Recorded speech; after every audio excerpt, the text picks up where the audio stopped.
Hello നമസ്കാരം. കാതോർക്കാമിന്റെ പുതിയ വീഡിയോയിലേക്ക് സ്വാഗതം. വീഡിയോ ഇഷ്ടമാവുകയാണെങ്കിൽ ചാനൽ സബ്സ്ക്രൈബ് ചെയ്യാനും വീഡിയോ ലൈക്ക് ചെയ്യാനും മറക്കരുത്. വീഡിയോയിലേക്ക് പോകാം. അടുത്തിടെ സോഷ്യൽ മീഡിയയിൽ ചർച്ചയായ അഭിമുഖമായിരുന്നു ധ്യാൻ ശ്രീനിവാസന്റേത്. പേളി മാണിയുടെ ഷോയിലാണ് ധ്യാൻ അതിഥിയായി എത്തിയത്. വളരെ തമാശ രൂപേണയാണ് ധ്യാനുമായുള്ള ഇന്റർവ്യൂ പേളി തുടങ്ങിയത്. എന്നാൽ ഇന്റർവ്യൂ മുന്നോട്ട് പോകുന്തോറും ഗൗരവമുള്ളതായി മാറി. തമാശകൾ പ്രതീക്ഷിച്ചെത്തിയ വ്യൂവേഴ്സ് കണ്ടത് ഗൗരവമുള്ള കാര്യങ്ങൾ സംസാരിക്കുന്ന ധ്യാനിനെയാണ്. അപൂർവം ഇന്റർവ്യൂകളിലെ ധ്യാൻ അങ്ങനെ സംസാരിച്ചിട്ടുള്ളൂ. പ്രത്യേകിച്ചും പേളിക്കൊപ്പം ഇങ്ങനെയൊരു ധ്യാനിനെ ആരും പ്രതീക്ഷിച്ചില്ല. ഇതേക്കുറിച്ച് ധ്യാൻ പുതിയ അഭിമുഖത്തിൽ പരാമർശിച്ചിട്ടുണ്ട്. ഈ അടുത്ത് പേളിയുമായുള്ള ഇന്റർവ്യൂവിൽ വേറൊരു ധ്യാനായിരുന്നു. സത്യം പറഞ്ഞാൽ അത് ട്വിസ്റ്റ് ചെയ്തു കൊണ്ടുപോയത് ധ്യാനാണ്.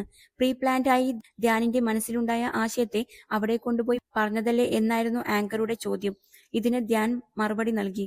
അങ്ങനെയല്ല, സിംഗിൾ ഇന്റർവ്യൂകൾ ഞാൻ അങ്ങനെ കൊടുക്കാറില്ല. അപ്പോൾ വീണയൊക്കെ എന്നെ ബഹിഷ്കരിക്കും.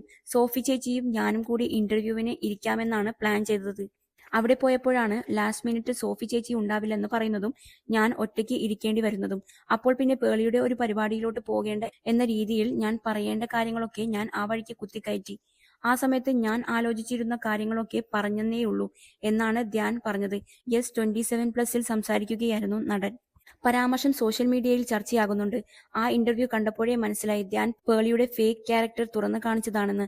പേളിയെ ഇഷ്ടമല്ലെന്ന് പുള്ളിയുടെ പെരുമാറ്റത്തിൽ മനസ്സിലായി. അത് അവരുടെ മുൻപിലിരുന്ന് പറയുകയും ചെയ്തു. പേളിയാണെങ്കിൽ അത് മനസ്സിലാക്കി ഉടനെ വിഷയം മാറ്റി അങ്ങ് കൊണ്ടുപോയി. ഇനി പേളി ധ്യാനിനെ വിളിക്കില്ല. ആകെപ്പാടെ പേളിയെപ്പറ്റി പൊക്കിപ്പറയാതെ ഉള്ളത് പറഞ്ഞത് ധ്യാൻ മാത്രമാണ്. പേളിയുടെ ഫാൻസ് പറഞ്ഞത് ധ്യാനിന്റെ മറ്റൊരു സൈഡ് കൊണ്ടുവന്നു എന്നൊക്കെയാണ്.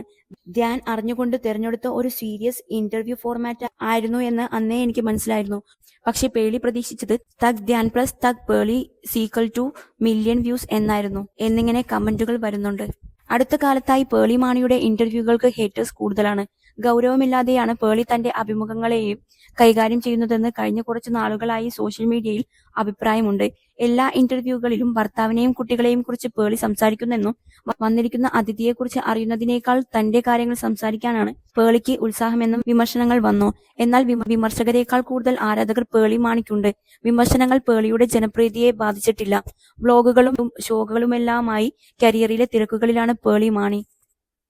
കരിയറിനൊപ്പം കുടുംബജീവിതവും പേളി മുന്നോട്ട് കൊണ്ടുപോകുന്നു. ബിഗ് ബോസ് ഷോയ്ക്ക് ശേഷമാണ് പേളിയുടെ ജീവിതം മാറി മറിയുന്നത്.